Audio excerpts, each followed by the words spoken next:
Eto na naman, magandang umaga ulit sa inyong lahat. Eto na naman po tayo sa gitna ng traffic. Wala pa po akong ligo.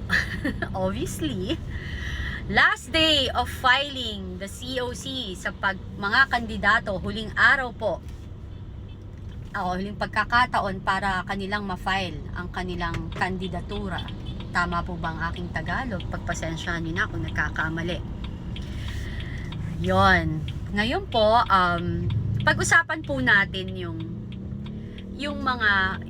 when you feel frustrated, or yung kapag may mga bagay na nangyayari sa atin, tapos we are praying na matapos na, pinagdadasal nating maayos na sana sagutin na ng Panginoon yung dasal natin na bigyan na ng hustisya or ng kasagutan or tapusin na, especially yung mga pangit na nangyayari sa buhay natin or mga pangyayari sa bansa natin.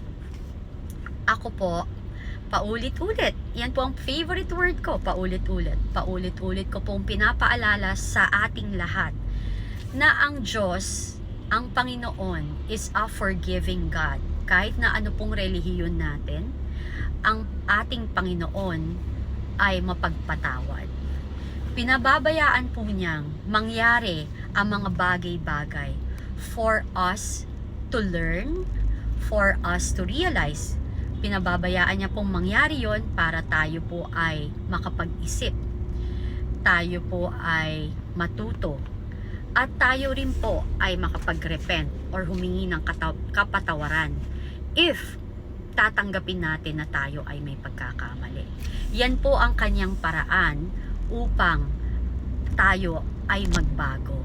Kasi, alam nyo po, pag may pangit na nangyayari sa buhay natin, dalawa lang naman po yung pupuntahan natin.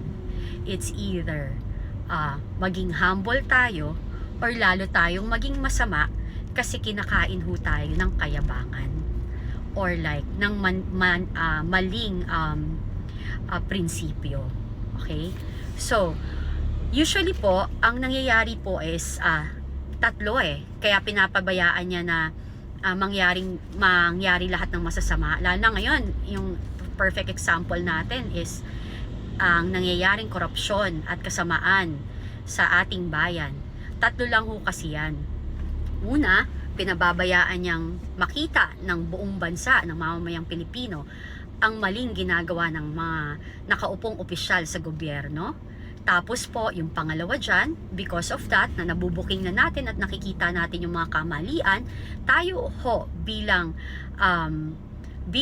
botante or nagluklok sa mga sa kanilang mga posisyon ay may karapatang i-criticize sila or tawagin ang kanilang atensyon sa mga maling ginagawa nila to the point na they will be pressured na kasi nakikita na nabubuking na yung kanilang kamalian, they will be pressured, marirealize nila na eto ba yung gusto kong legacy or ehemplo or memories na iiwan ko sa sambayan ng Pilipino. Eto ba yung gusto ko na iwan ng reputasyon na ang pangit para lang sa pera, sa kapangyarihan, at sa power, money, and fame, kasikatan. So, alam niyo yon, eto po ba yung gusto kong iwanan na legacy na dadalhin ng pamilya ko hanggang sa kaapu-apuhan ko na pangit na reputasyon. So, pag ganun po, pag dumating yung point na may ganun silang realization, yun po, dun ho gumagalaw ang Panginoon. Ang susunod yung pangatlo is marirealize nila dahil naaapektuhan na yung kanilang pamilya and grabe na talaga iniiwasan nila sila ng mga tao, marirealize nila na hindi kaligayahan or hindi ka makukontento or magkakaroon ng peaceful or katahimikan kung ang buhay mo ay nabubuhay sa kasamaan. yun na po papasok yun, eto ba talaga yung gusto kong buhay? Tama po ba yung ginagawa ko? At doon po mag-uumpisa yung ayoko na, hindi ko na kaya.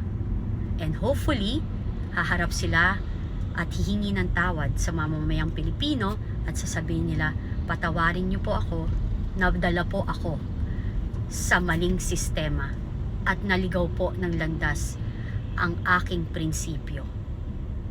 Alam mo, yan po yun. Pero may iba rin naman po na ang gagawin lang, mananatiling mayabang, matapang, at patuloy na gumawa ng mali, kamalian at kasamaan. Ang maganda po dun sa una, yung sinabi ko sa inyo na humihingi ng tawad at nagre-repent at na-realize na mali lahat ng kanilang ginagawa, is ang end game po nila is kabutihan. Magkakaroon sila ng peaceful na buhay at magkakaroon sila ng what you call this, ng tahimik at ang mga tao, makukuha nila ang kapatawaran ng mga tao at kasi nagiging totoo sila sa totoong nangyari at na-experience sila sa buhay. Yung pong mananatiling masama, rather lalo hong magiging mayabang, masama ugali, kukonsintihin ang mali, ang end game po nun ay masama din. Kasi lahat po yan dadaan sa proseso. Kahit gumawa ka ng mabuti, ma-realize mo na gusto mo nang magbago, dadaanan mo pa rin po yung masakit na proseso. Kasi parte po yun ng kabayaran ng maling ginawa natin. Pero sa huli po, yung mga mananatiling masama, ang mangyayari po sa kanila is, ang end game nila is masama din po.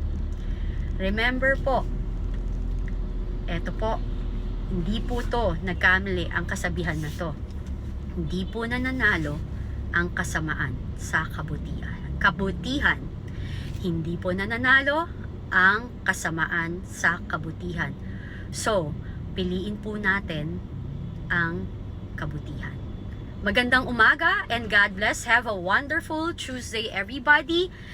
And good luck sa mga magpa-file ng kanilang COC again for today. God bless everyone. Love you guys.